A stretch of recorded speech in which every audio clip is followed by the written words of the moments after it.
When a child has learned some basic shapes, you can help deepen their understanding through sorting. You can give the child some shapes cut from paper, making sure there are a few of each shape. Then you can say something like, "Can you sort these shapes?"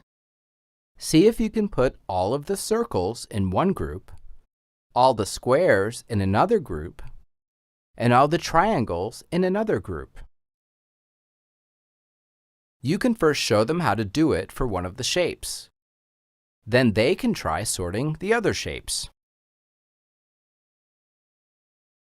Learning to sort by shape will help improve a child's logical thinking